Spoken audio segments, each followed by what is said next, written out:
반갑습니다. 반갑습니다. 시작하기 전에 신성품 오늘 할 텐데 1장을 한번 천천히 소리내서 합독하도록 하겠습니다. 대종사 말씀하시기를 스승이 제자를 만나매 먼저 그의 신성을 보나니 공부인이 독실한 신심이 있으면 그 법이 먼저 곧내고 신심이 없으면 그 법이 건네지 못하고 공을 이루지 못하나니라. 그런즉 무엇을 일러 신심이라 하는가? 첫째는 스승을 의심하지 않는 것이니 비록 10,000,000 사람이 10,000,000 가지로 그 스승을 비방할지라도 거기에 믿음이 흔들리지 아니하며 혹 직접 보는 바에 무슨 의혹이지라도 거기에 사량심을 두지 않는 것이 신이요. 둘째는 스승의 모든 지도에 오직 순종할 따름이요. 자기의 주견과 고집을 세우지 않는 것이 신이요. 셋째는 스승이 혹 과도한 엄교 중책을 하며 혹 대중의 앞에 허물을 드러내며 혹 힘에 과한 고욕을 시키는 등 어떠한 방법으로 대하더라도 다 달게 받고 조금도 불평이 없는 것이 신이요. 넷째는 스승의 앞에서는 자기의 허물을 도무지 숨기거나 속이지 아니하고 사실로 직고하는 것이 신이니 이 네 가지가 구비하면 특별한 신심이라 능히 불조의 법지를 이루게 되리라. 예, 감사합니다. 허물을 속이지, 다섯 번째는 네 번째죠. 스승의 앞에서는 자기의 허물을 도무지 숨기거나 속이지 아니하고 사실로 직고하는 것이니 이 네 가지가 구비하면 특별한 신심이라 능히 불조의 법기를 이루게 되나니라. 맨 마지막 것이 뭐냐면 자기의 허물을, 잘못이죠, 숨기지 않는다. 이실직고하는 것이다. 이제 이런 건데요.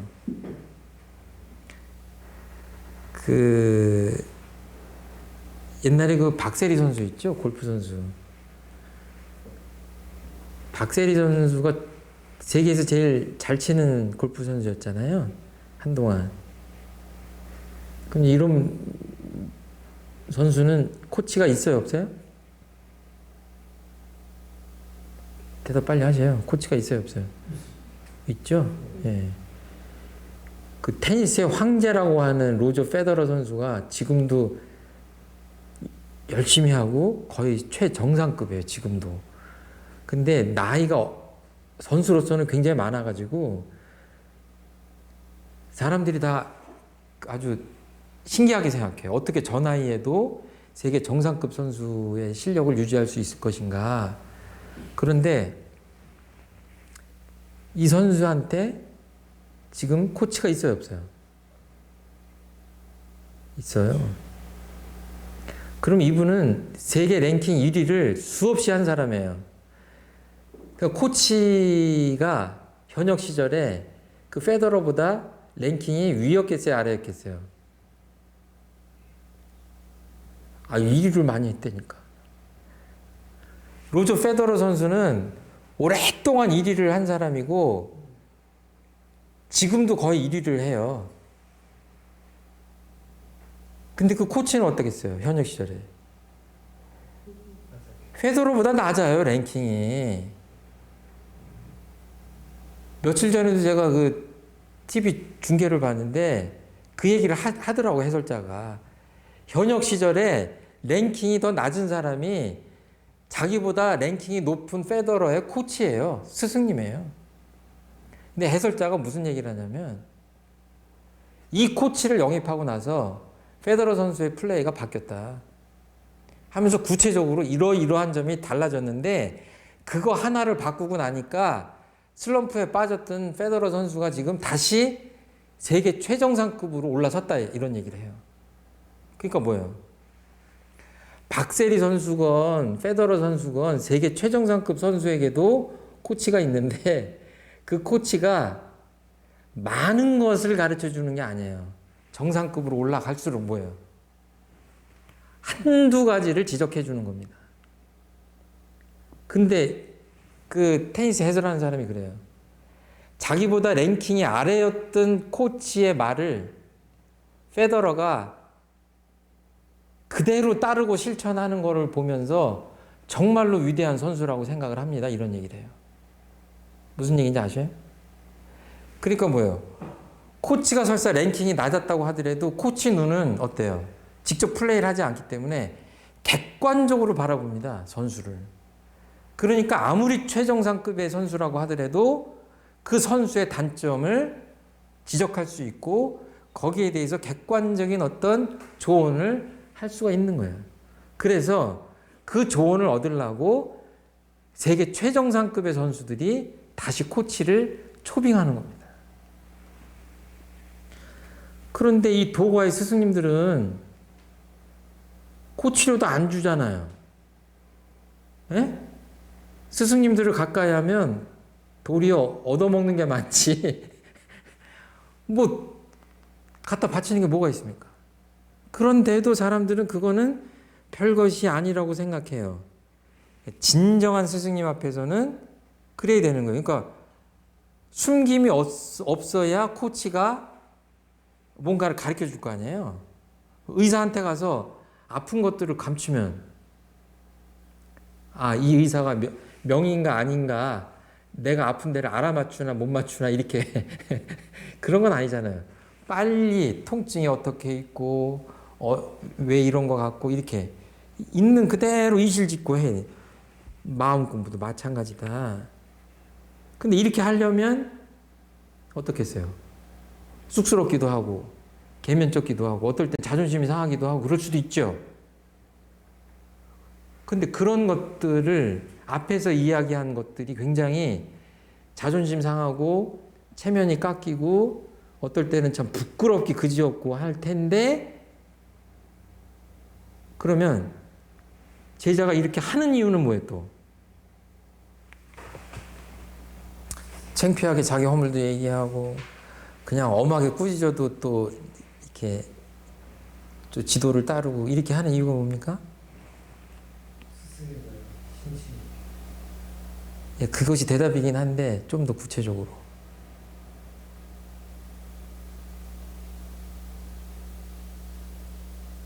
제가 생각하는 게 정답인지 모르겠는데요. 우리가 이제 불제자니까 저희가 그 큰 의미의 불교 신자 아니에요? 원불교 신자인데 우리 마음에는 늘 불도를 이루리라는 부처를 이루리라는 진리를 깨닫겠다라는 어떤 강렬한 큰 서원이 있잖아요. 그렇죠? 서원이 있어요. 내가 깨달아야 되겠다. 바른 길을 찾아야 되겠다. 내 인격을 향상해야 되겠다라는 서원과 공부심이 있는 거죠. 그러니까 뭐예요? 그게 강렬하면 그 목마름이 맹렬하면 어때요? 나머지 것들은 쉽게 접어집니다. 내가 아파 죽겠는데 피를 철철 흘리는데 의사한테 가서 이런저런 얘기할 필요가 없죠. 본론으로 그냥 바로 들어가면 되죠. 그런 거예요. 그런 것들이 강렬할 때 상식적으로 그냥 이렇게 생각하면 지금 말씀한 것들이 현대 시대에 맞을 것인가 하는 의심이 드는데 이것들은 배가 부른 사람들 얘기예요. 진리에 진정으로 목마르고 배고프면은 이 말씀들이 이해가 되고 정말 그렇겠다. 자존심을 접은 단계의 이야기입니다. 그렇게 되지 않을까 싶어요. 제가 저를 봐도 이런 신심이 있어야 법기를 이룬다고 했는데 우리 마음 안에 이런저런 마음이 있다면 그릇이 가득 차서 법이 담기지 않을 거 아닙니까? 그러니까 이런저런 것들을 군더더기들 다 날려버리고 여기서 말씀하신 대로 마음을 텅 비우고 스승님들이 어떻게 하라고 하든 수 있는 그런 빈 마음을 가지면서 우리가 공부를 해야 되겠다 하는, 뭐랄까요, 그 반성의 마음, 그 초심으로 돌아가는 그런 자세가 있어야 되겠다. 그리고 저도 다시 한번 그런 마음을 챙겨야 되겠다 하는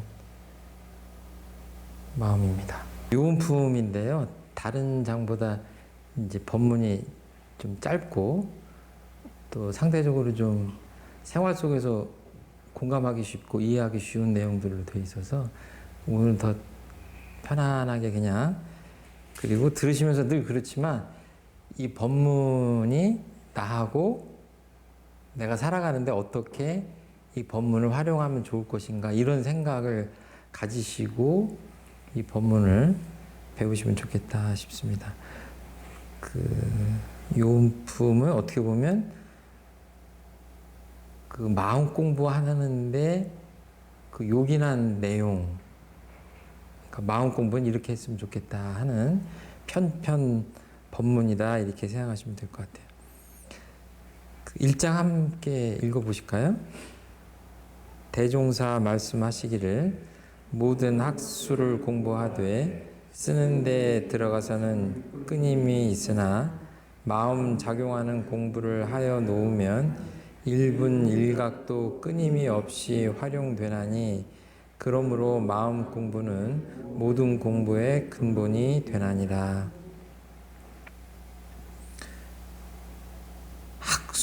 학문이 없으면 인류 문명이 없다고 해도 과언이 아닐 것 같아요. 대단히 중요한 겁니다. 학술이라고 하는 것은.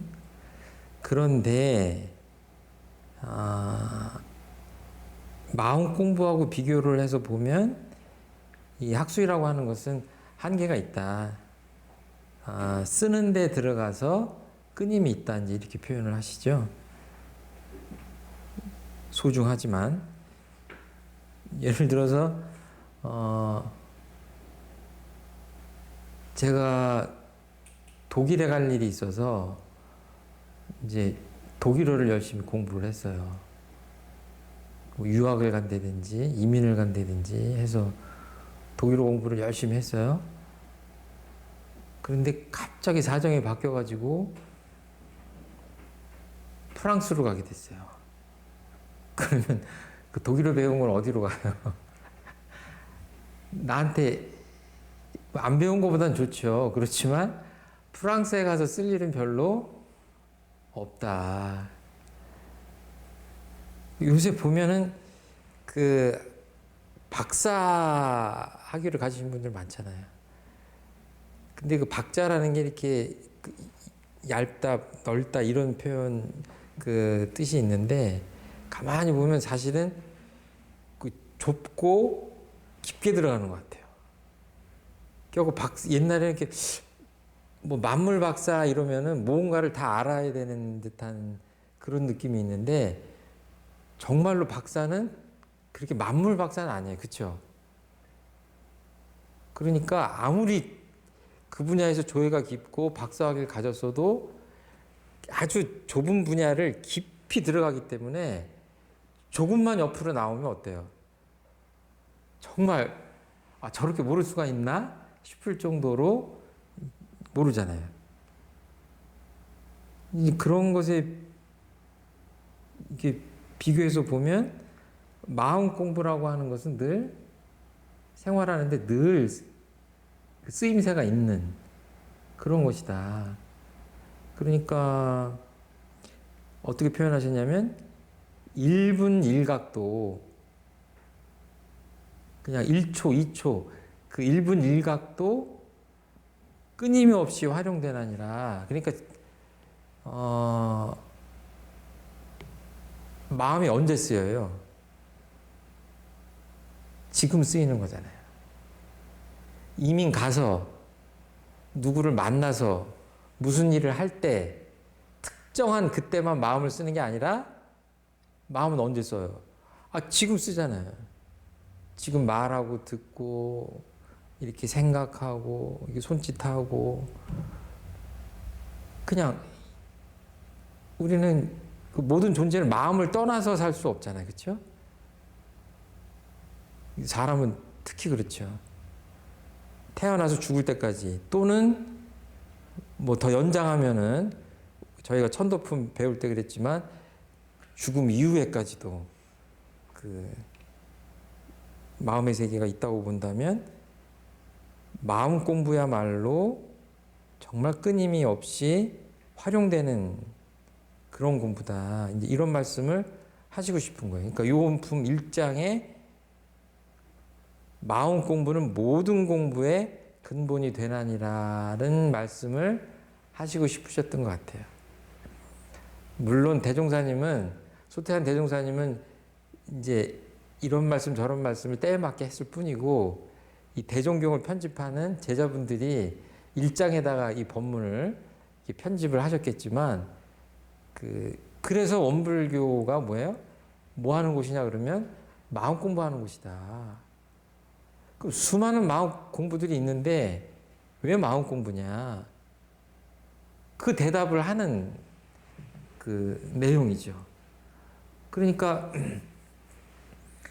예를 들어서 학생들도 수학 공부, 영어 공부, 사회 공부, 뭐 국어 공부 이렇게 하는데 누가 잘해요?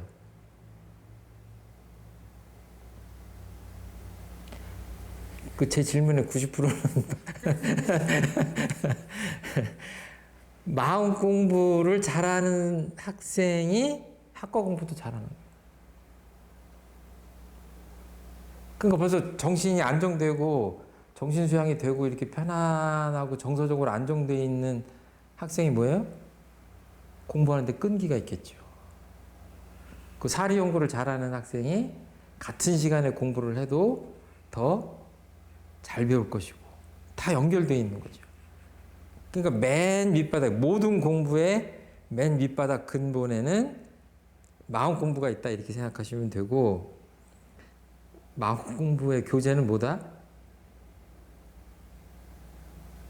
여기 있죠. 여기 교전이 있긴 있고 그 84,000 수많은 그 부처님의 가르침이 담긴 불경도 결국은 마음 공부하자는 교과서고 근데 교과서 너무 많잖아요. 그렇죠? 3,000년 동안 막 점점 늘어나가지고 참고서가 저희들이 보기에는 다른 종교의 경전도 결국은 마음 공부를 잘해서 마음을 잘 쓰자라고 하는 것이 핵심이라고 저희는 보는데 아무튼 그 중에서도 원불교 교조는 그 글로 써져 있는 마음 공부 교재죠. 근데 진정한 교재는 뭐냐? 여기가 지금 그 오늘 그 무슨 스파게티를 하는 조리법을 하는 시간이다 그러면 교재가 뭐겠어요? 재료나 뭐 이런 스파게티가 예, 재료잖아요. 마음 공부의 재료는 뭐예요? 교재는 마음이잖아요. 그러니까 내 마음을 잘 봐가지고 보이지 않는 것 같지만 무형한 마음을 잘 발견해서 어떻게 쓰면 되는구나 하는 것을 깨달아가지고 그 내용들을 여기다가 우리 스승님들께서 담아 놓으신 거죠. 그러니까 마음을 제대로 발견하지 못할 때는 이 교전을 보고 안내를 받아서 마음을 찾아가고 쓰는 것들을 이렇게 익히지만 조금 더 가면 어떻게 해요? 이 마음의 작용을 다 여기다 써놓을 수가 없잖아요. 그렇죠? 그러니까 그때는 교재가 어디예요? 내 마음이에요. 또 조금 넓히면 내 앞에 있는 당신의 마음이야. 그렇죠? 부부 사이에도 어때요? 내 마음을 잘 보고 배우자 마음 잘 보고 그러면 그 집안은 편안하죠. 행복하고. 마음 공부라는 게 그런 것이다. 뭐 눈 하나 뜨고 밥 먹고 잠자고 생활하고 전화 받고 뭐 이런 것들 모든 그런 것들의 밑바닥에 결국 내 마음이 들어서 하는 거기 때문에 그 공부를 해야 된다. 그 공부가 진정한 공부다라는 말씀을 하시고 싶은 거죠. 그러니까 내가 행복하게 살 것이냐 불행하게 살 것이냐가 어디 달렸어요? 원불교적 관점으로 본다면 내 마음에 달린 거예요. 당신이 행복하고 불행한 것은 어디에 달렸어요? 마음 공부 측면으로 보자면 다 마음이 제각각이라 그 사람의 마음 쓰는 데 달린 것이다. 마음 공부라고 하는 것은 내 마음을 어떻게 쓸 것이냐를 주로 가리키는 공부다, 이렇게 보시면 되는 거죠. 2장 한번 보실까요? 함께 한번 읽겠습니다.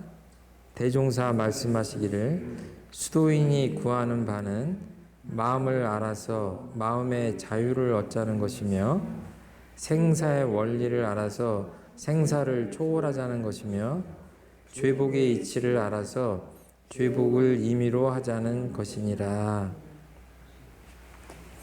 이거 이제 세 가지 말씀을 하셨어요. 마음을 알아서 마음의 자유를 얻고 생사의 원리를 알아서 생사를 초월하자. 여긴 자유하자 했고, 죄복의 이치를 알아서 죄복을 임의로 하자. 임의라고 하는 것은 내 마음대로 하자는 얘기잖아요. 반갑습니다. 이게 말은 조금씩 다른데 제가 보기에는 다 마음의 자유, 생사의 자유, 죄복의 자유, 이렇게 자유의 다른 말이다, 이렇게 봐도 될 것 같아요. 주로 이제 저희 마음 공부를 하니까 이제 마음의 자유에 대해서 얘기하는데, 제가 자나깨나 돈 벌 궁리를 해. 주로 99% 내가 구하는 게 뭐예요? 내가 구하는 게 돈이다. 이러면 제 직업이나 본분이 뭐 다르게 말할 수 있겠지만, 사업하는 사람, 사업가죠, 사업가. 그죠? 사업가야. 이 자나깨나 어떤 총각이 아가씨를 쫓아다녀. 사랑해달라고. 그 사람이 직업은 다른 거지만 그 사람 뭐예요, 지금? 예, 연애. 직업은 아니지만 연애 중인 총각이죠, 총각. 연애 중인 총각이야. 구애. 예? 애정을 구하는 사람이잖아요. 그렇죠? 구애자예요. 구하는 게 달라요, 다. 구하는 게 다른데, 이 말씀 앞에 뭐가 있냐면 수도인이 구하는 거예요.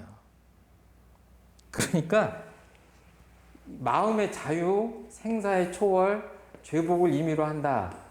요거 좀 생략을 하더라도 마음의 자유라고 하는 것 하나만 놓고 보더라도, 이렇게 세상을 이렇게 주변에 이렇게 보시면, 내가 아는 친구, 뭐 사업하는 뭐 사람, 뭐 동업자, 이렇게 친척 이렇게 보면 저 사람이 주로 뭐를 구하고 사는가 한번 보세요. 예? 뭐를 구하고 사는가?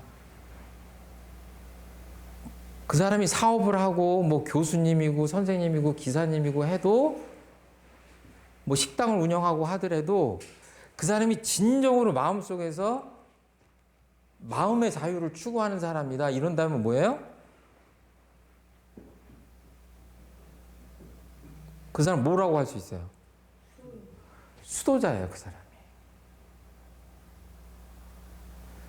수도원에 살아야 수도자가 아니라 막 저 몇천 미터 가는 막 그 수도원에 혼자 막 이렇게 막 내가 수도자다 이렇게 그렇게 폼나게 살아야 수도자가 아니라, 이 본문에 의지해서 설명을 하자면 어디에 살든지 언제 어디서나, 요새 성인이 돼가지고 돈을 안 벌면 그 사람도 잘못된 거죠, 그죠?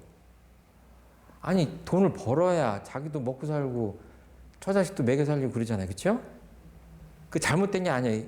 그 얘기를 드리려고 하는 게 아니라, 생활하고 다 직업을 갖고 돈을 구하고 뭔가 보람된 일을 하고 하지만, 그 과정에서 근본적으로 내 마음속에서 마음의 자유를 추구한다 그러면 그 사람이 이 본문에 의하면 넓은 의미에서 보면 수도인이에요. 도인이야. 간단히 얘기하면. 그러니까 이제 제가 오늘은 이렇게 뭐 와이셔츠를 유니폼을 입었지만 이 유니폼도 때때로 바뀌는 거죠. 뭐 얼마나 가겠습니까? 이거를 입어야 수도인이 아닌 거예요. 이 옷을 입고 관심이 다른 데 있다 그러면 겉은 수도자인데 속은 수도자가 아니죠. 수도인이 아닌 거예요. 그러니까 넓게 보면 이 세 가지.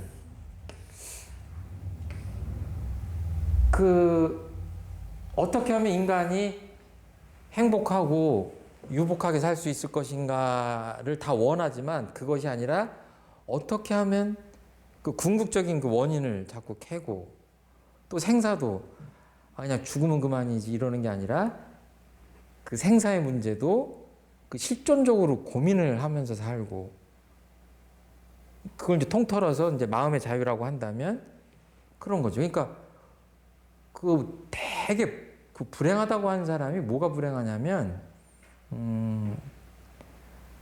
마음이 불행한 거예요.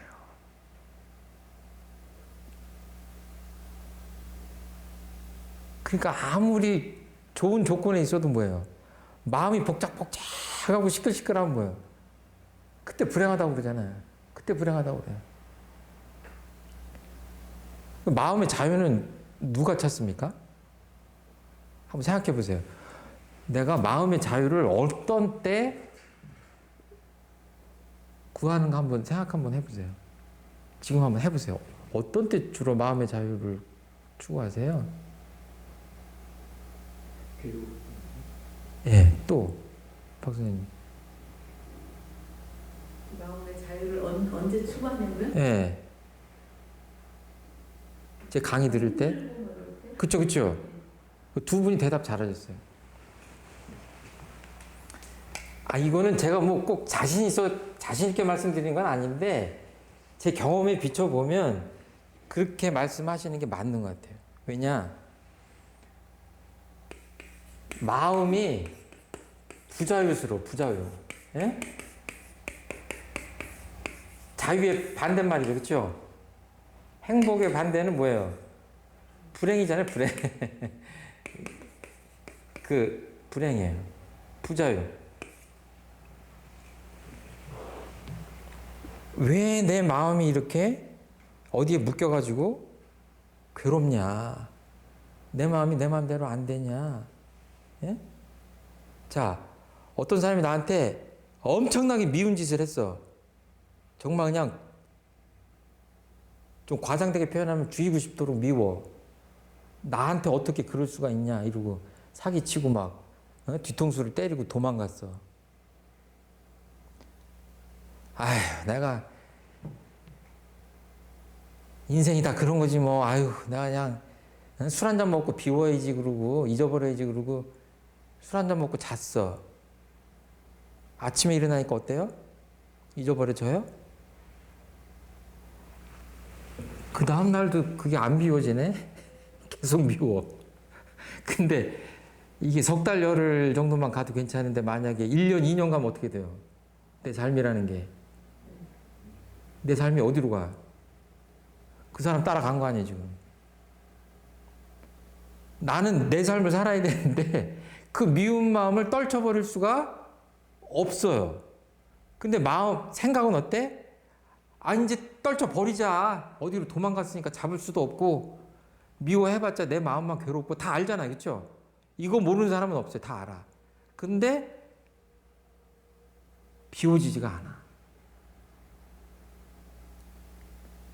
도대체 어떻게 이 마음을 이 미운 마음으로부터 내가 어떻게 해방하느냐, 해방되느냐, 유식한 말로 하면 해탈이에요. 벗어나는 거, 그렇죠? 막 아주 고차원적인 걸 얘기할 게 아니라 구체적인 거잖아요. 그 미움으로부터 어떻게 내가 마음이 자유로울 것이냐. 왜? 그게 안 되니까 내 삶이 다 리듬이 깨지거든. 이렇게 구체적으로 쓸 때가 있는 거죠. 제가 보기에는 마음의 부자유를 한번 느껴봐야 마음의 자유가 이렇게 중요한 거구나 하는데, 이건 아주 좀 어떻게 보면 아주 소극적인 자유에 대해서 무엇으로부터 이렇게 자유로운 것으로부터 했지만 또 많은 자유를 얘기할 수가 있죠. 그렇지만 아무튼 조그만 예를 한 들자면 그런 것이다. 생사도 그러죠. 막 죽는다는 생각만 해도 좋지 않고, 또 죽음이 가까이 오면 두렵지 않을 수가 없고, 그렇잖아요. 본능적으로 우리가 그 피해가기 참 힘듭니다. 아주 숙명인데, 그것도 그냥 그렇게 평소에 두려워서 피하고 있다가 닥쳐서 아주 당황스러울 것이 아니라, 부처님들이나 성현님들이 내주신 그 마음 공부를 해가면서 뭔가 거기서도 생사를 초월할 수 있는 그 공부를 해야 되지 않겠냐. 그리고 보면 좀 보이실 거야. 아마 주변에 사는 사람들 보면, 야, 저 사람 지금 뭐 잘 산다고 하는데 재산 좀 있는 것 같은데 보니까 어때요? 사랑하는 거 보니까 그렇게 복받을 짓을 하고 사는 것 같진 않아. 느껴지죠? 어떤 사람은 뭐야? 참 지금 어렵게 고생하지만 그 사람 보고 있으면 막 도와주고 싶고, 괜히 잘 됐으면 좋겠어. 그 사람이 진실되게 잘 사니까, 성실하게 잘 사니까. 그게 진리가 우리 안에 작동하는 거예요. 그 법신불의 진리가 작동하는 거예요. 인과의 이치가. 그래서 뭐예요? 객관적으로 바라보면 표시가 나는 거예요. 표시가 나는 거예요. 그러니까 그 죄복을 임의로 한다는 게 뭐예요? 내가 지금 설사 구렁텅이에 빠졌다고 하더라도 행복한 쪽으로 가려고 하면 갈 수 있어야 죄복을 임의로 하는 거예요. 역경 속에 빠져가지고 그냥 허부적 하면서 거기서 헤어날 길을 모른다? 그러면 우리가 이렇게 저녁에 모여서 공부할 이유가 뭐가 있어요? 이 어려운 교전을 공부하는 이유가 뭐가 있냐고. 그 마음 공부라고 하는 것은 그랬을 때의 불행으로부터 행복적으로 내 삶을 견인할 수 있는 그 지혜, 힘, 이런 것들을 얻으려고 하는 거잖아요. 그러니까 이 절대자가 있어서 나를 그렇게 해주는 게 아니라, 가장 중요한 거는 내 마음을 그렇게 써야 된다는 거예요. 내 마음을 그렇게 먹고, 내 마음을 달리 먹으면 뭐예요? 내 행동도 달라지고. 그렇게 행동을 계속 다르게 하면 어때요? 불행에서 행복을 옮겨갈 수 있다는 얘기예요. 그게 죄복을 임의로 한다고 하는 것에 작은 설명이 되지 않을까 이렇게 싶어요. 그리고 이제 요게 2장인데 제가 요원품 13장 잠깐 건너뛰었다가 그 다음 하겠습니다. 13장 한번 같이 읽겠습니다.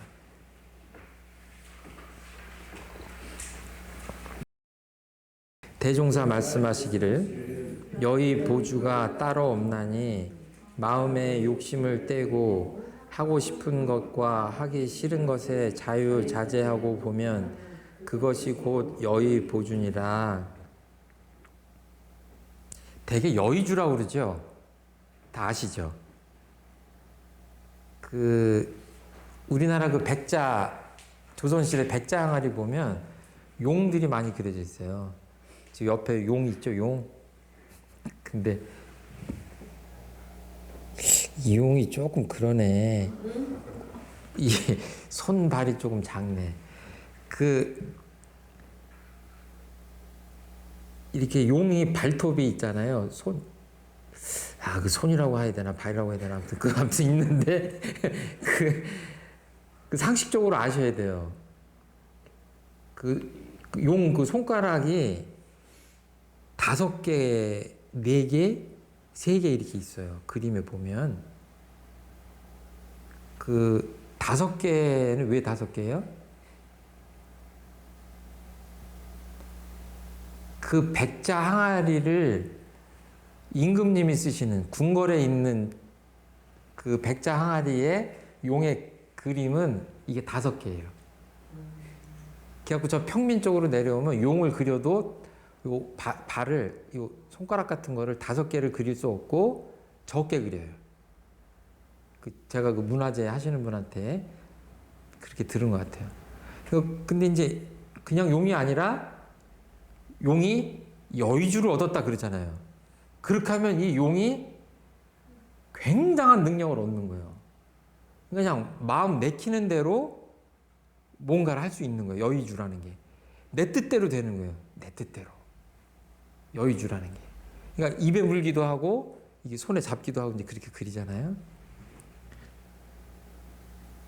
지금 제가 그 재작년인가 그 100주년 행사 때 이렇게 엽서 만드느라고 닭종이 인형으로 이분이 소태산 대종사님이십니다. 앞에 계신 분이. 그래가지고 가상으로 이렇게 이제 인형을 만들어서 이렇게 사진을 찍어서 이제 엽서도 만들고 그랬는데요. 앞에 뭘 갖고 계세요? 이렇게 손에. 아, 이게 복숭아라고 하는 사람도 있고 뭐 많이 있는데 뭐냐고 많이 물어봐요. 근데 제가 대답은 안 하는데 마음속으로 그 이론상이 둥글잖아요. 그러니까 아무튼 좀 둥근 거를 좀 상징을 했으면 좋겠다는 생각을 하면서 속으로 이제 가상으로 여의주다 생각하고 이제 한 거예요. 그렇게 봐주시면 됩니다. 근데 그 여의주라고 하는 것은 상상 속의 그 이렇게 구슬이잖아요. 근데 이제 이게 어딨냐 하면 원래는 이제 마음속에 있는 거죠. 저희들이 보기에는. 대종사님께서 여의주가 뭐냐라고 풀이를 재밌게 하시는 거예요. 마음에 욕심을 떼고 일단 아무튼 마음 공부를 하면 욕심은 떼고 들어가야 됩니다. 하고 싶은 것과 하기 싫은 것의 자유자재 하면 그게 여의보주다. 그러니까 지금 방금 전에 제가 여의주를 하나씩 드렸습니다. 제가 드린 건 아니고 소태산 대종사님이 주신 거를 나눠드렸다고. 들으셨죠? 방금 전에? 접수하셨어요? 여의주가 뭐라고요? 내 마음에? 아, 외우셔 그냥. 외우세요. 내 마음에. 아, 그러니까 욕심 떼고 그거 생략. 기니까. 그 다음 문장만 외우기. 하고 싶은 것과 하기 싫은 것에 어떻게? 자유자재. 무엇이? 내 마음이. 네? 얼마나 쉬워요. 자유자재한다고 하는 것은 뭐예요? 이걸 어떤 사람이 붙잡고 놀 줄을 몰라. 이러면 자유자재한 거야? 아니에요. 집착한 거죠. 근데 어떤 사람은 또 잡으라고 하는데 못 잡아. 못 잡아.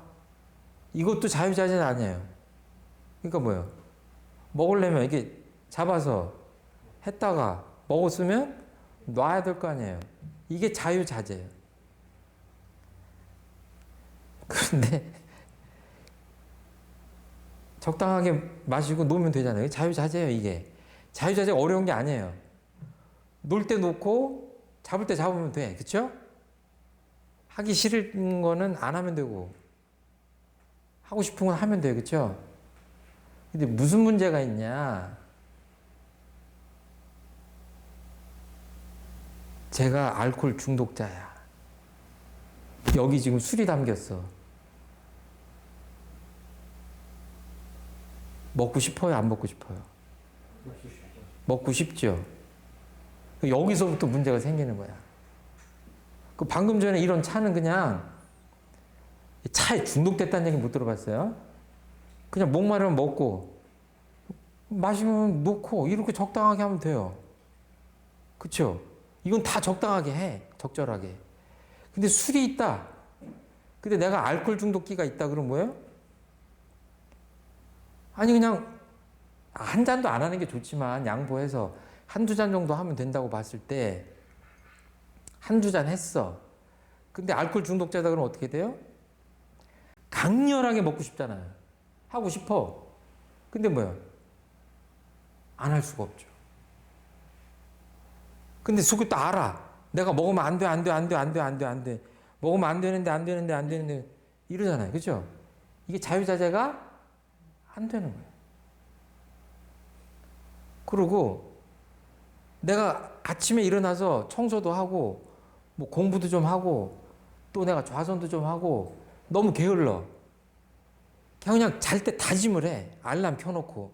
내가 내일부터 그냥 아침 6시, 5시에 못 일어나면 내 성을 간다 그러고 다짐을 해요. 그것도 하고 싶은 거예요. 그렇죠? 근데 뭐예요? 그냥 비몽사몽간에 알람 끄고 또 자잖아요. 안 돼. 자유자재 한 거야, 아닌 거예요? 못 한 거예요. 그러니까 이상하게 하면 좋은 것들은 하기가 싫어요. 그러니까 먹지 말라고 하면 더 먹고 싶은 것처럼 이게 거꾸로 돼 있는 거예요. 거꾸로. 그러니까 뭐예요? 마음 공부가 그 제대로 돼가지고 마음의 힘을 갖기 전까지는 어때요? 잘 들으세요. 내가 마음의 힘도 없고 마음 공부가 덜 됐어. 그럼 그때는 내가 하고 싶은 것들을 어떻게 해야 되겠어요? 참아야죠. 대개는. 그렇게 하면 잘못된 길로 가요. 왜? 욕심도 못 됐고 나한테 안 좋은 건데 하고 싶어. 무슨 말씀인지 아셨죠? 그러니까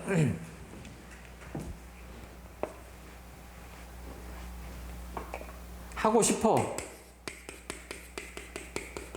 하고 싶다. 그런데 이게 두 가지죠. 하고 나면 그 결과가 나한테 좋은 것, 이로운 것이 있고 해로운 것이 있어요. 그러니까 예를 들어서 아까 술을 먹고 싶다 그래서 계속 먹으면 어떻게 돼요? 위장에 빵꾸 나잖아요. 나한테 안 좋아. 그러니까 그게 이제 중생의 삶이에요. 마음 공부 안 되고 이런 사람들은 어때요?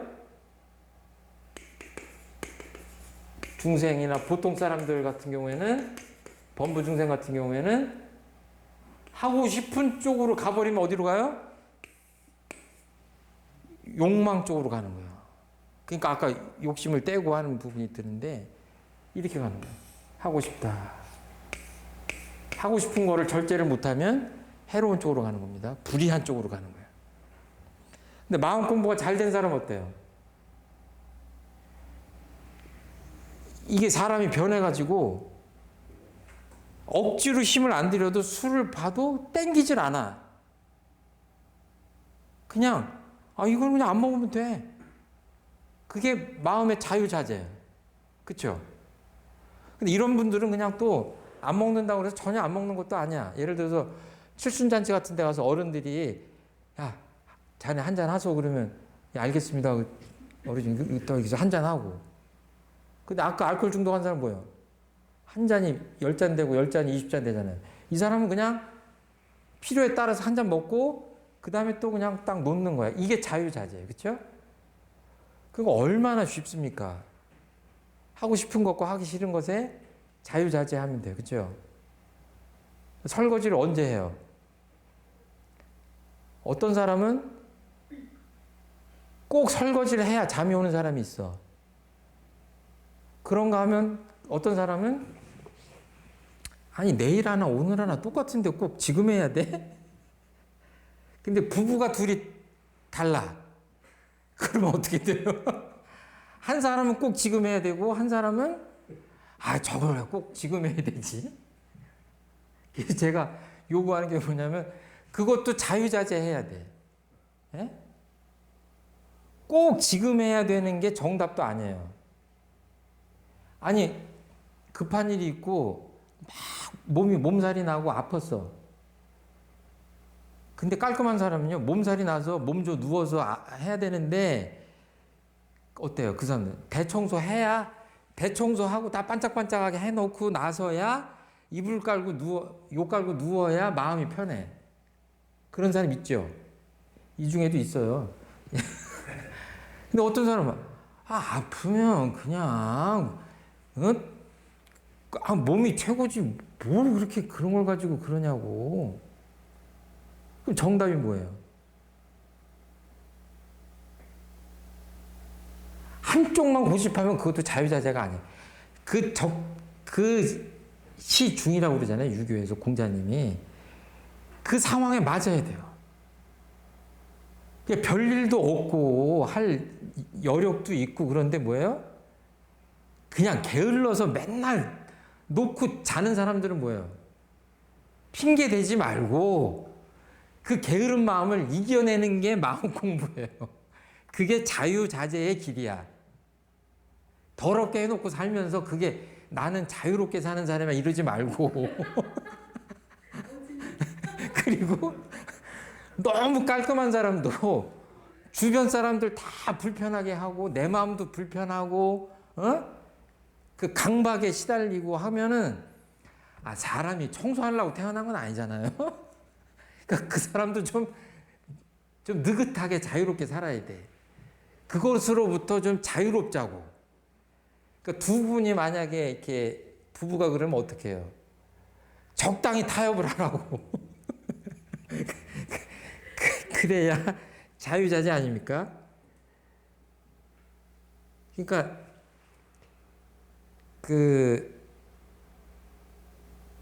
원하는 대로 다 되는 게 여의보주예요. 얼마나 좋아요. 오늘 딴 거 안 해도 이것만 해도 정말 여의보주를 갖고 가는 거 아닙니까? 그러면 이제 어떻게 보냐면 여의보주를 어떻게 쓰시면 돼?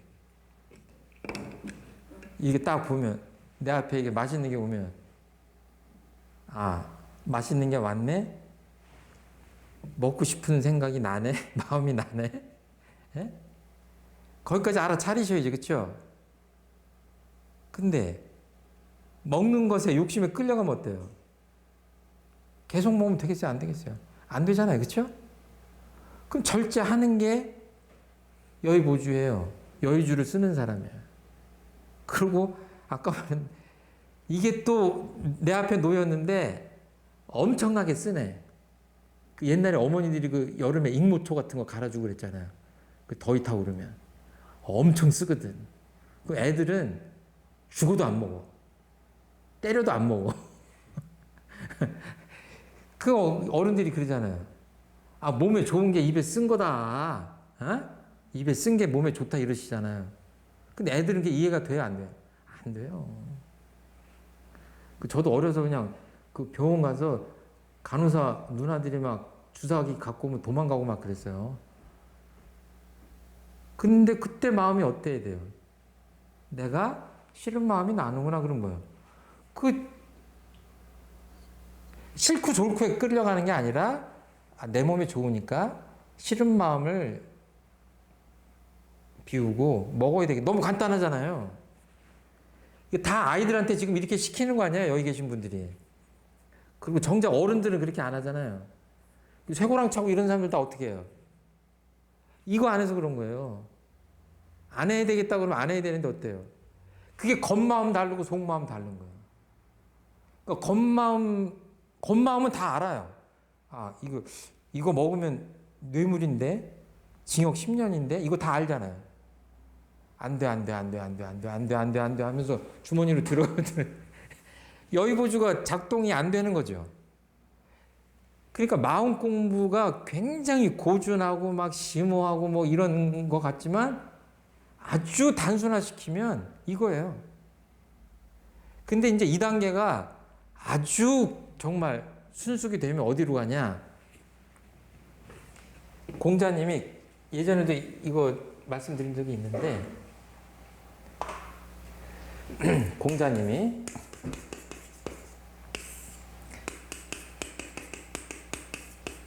종심 소 요 불 요 구자를 어떻게 쓰냐? 예, 불유구예요. 그러니까 이거는 유자는 이렇게 넘는다는 거예요. 이렇게 넘는다. 이 구는 자야, 자. 이렇게 목수들이 곡선자 같은 거 대고 이렇게 하잖아요. 그 자야, 자. 그러니까 이거 욕심이고, 따를 종자고, 마음이 욕망하는, 욕구하는 그 바. 마음이 하고자 하는 그 바를 따라가. 쫓아가도 어때요? 그 결과 또는 그것이 이 마음이 그 잣대를 넘어가지 않는다. 여기서 잣대라고 하는 것은 눈에 보이는 이 잣대가 아니라 어떤 진리 같은 것이겠죠. 보이지 않는 진리를 넘지 않는다 이거예요. 그 안에 딱딱 들어맞는다는 얘기예요. 그러니까 이때 가면 뭐예요? 이분들은 범부중생 어때요? 내 욕심이 시키는 대로 하면 큰일 나요. 근데 공자님이 그 20대에 30대 뭐 이립하고 40에 불옥하고 50에 뭐 이순하고 뭐 이렇게 해가지고 70세에 설명하시면서 이 말씀 하신 거예요. 내 마음이 그냥 하자는 대로 해도 진리에 어긋남이 없다 이렇게 보시면 되는 거예요. 그러니까 이때는 뭐예요? 욕망하는 대로 하면 돼. 보통 사람이 욕망하는 대로 하면 어때요? 제가 저를 봐도 큰일 나. 에? 근데 70 정도 돼가지고 공자님이 이 정도 되면 어때요? 그냥 마음이 시키는 대로 하면 딱딱 맞는 거예요. 얼마나 좋습니까? 이게 이제 자유자재의 공자님의 경지인 것 같아요. 저렇게 살면 힘들지 않죠? 그냥 먹고 싶을 때 먹고, 자고 싶을 때 자고, 이렇게 자연스럽게 하면 얼마나 좋습니까? 근데 우리가 그 단계까지는 하고 싶은 마음도 어때요? 아주 죽기 살기로 안 해보고, 또 하기 싫지만, 그게 내가 행복한 길이고, 정의로운 것이고, 그렇다면 뭐예요? 당장 내가 괴롭지면 어때요? 그 마음을 이겨내면서 해보고, 그래야 비로소 내 마음에 힘을 얻고 마음의 자유를 누리는 것이지, 요새는 마음 공부들도 너무 향기롭게 하려고 하는 것 같아. 그런 과정은 얘기 안 하고 그냥 이렇게 뭐 좀 멋있게 좀 이렇게 좀 부드럽게 위로받고 막 이렇게 하면 뭔가 될 것, 죄송하지만 그게 그렇게 쉽게 되는 게 아닙니다. 쉽게 되면은 이런 말씀 하셨겠어요? 오늘 함께 해주셔서 감사합니다. 감사합니다.